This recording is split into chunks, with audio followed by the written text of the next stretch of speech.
के लिए उपस्थित हुआ हूं और मैं आदरणीय राष्ट्रपति जी के भाषण को मेरी तरफ से आदरपूर्वक धन्यवाद भी देता हूं, अभिनंदन भी करता हूं।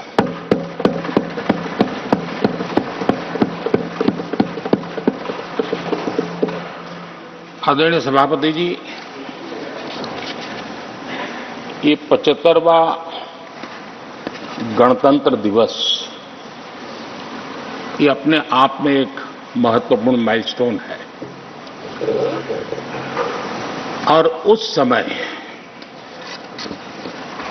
संविधान की यात्रा के इस महत्वपूर्ण पड़ाव पर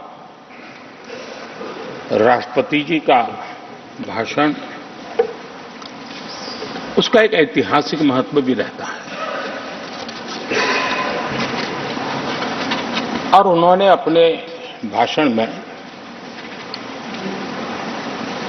भारत के आत्मविश्वास की बात कही है, भारत के उज्जवल भविष्य के प्रति विश्वास को प्रकट किया है और भारत के कोटि कोटि जनों का जो सामर्थ्य है, उस सामर्थ्य को बहुत ही कम शब्दों में लेकिन बहुत ही शानदार तरीके से देश के सामने सदन के माध्यम से प्रस्तुत किया है। मैं राष्ट्रपति जी के इस प्रेरक उद्बोधन के लिए और राष्ट्र को दिशा निर्देश के लिए और एक प्रकार से विकसित भारत के संकल्प को सामर्थ्य देने के लिए हृदय से बहुत बहुत आभार व्यक्त करता हूं।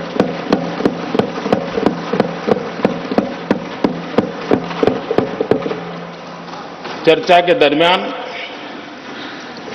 अनेक माननीय सदस्यों ने अपने विचार रखे और चर्चा को समृद्ध करने का अपने अपने तरीके से प्रयास भी किया।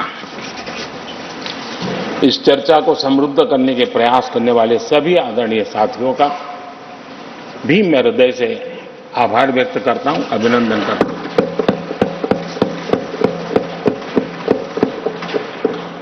कुछ साथियों के लिए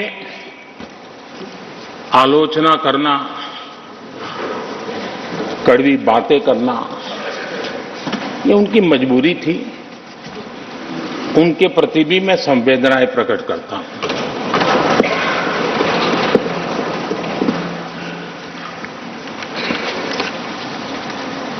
मैं उस दिन तो कह नहीं पाया, लेकिन मैं खड़गे जी का विशेष आभार प्रकट करता हूं।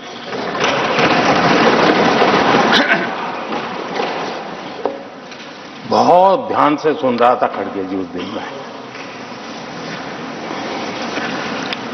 और ऐसा आनंद आया, ऐसा आनंद आया, ऐसा बहुत कम मिलता है। लोकसभा में तो कभी कभी मिल जाता है, लेकिन आजकल वो दूसरी ड्यूटी पर है तो मनोरंजन कम मिलता है।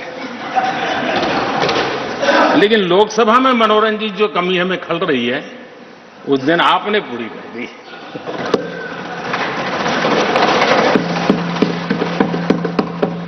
और मुझे प्रसन्नता इस बात की थी कि माननीय खड़गे जी काफी लंबा और बड़ी इम्तिहान वजह से शांति से बोल रहे थे, समय भी काफी लिया था। तो मैं सोच रहा था कि आजादी मिली कैसे, इतना सारा बोलने की आजादी मिली कैसे। तो मैं सोच तो रहा था, लेकिन बाद में मेरे ध्यान में आया कि 2 स्पेशल कमांडर जो रहते ना उस दिन नहीं थे और आजकल नहीं रहते, और इसलिए बहुत भरपूर फायदा स्वतंत्रता का आदरणीय खड़गे जी ने उठाया।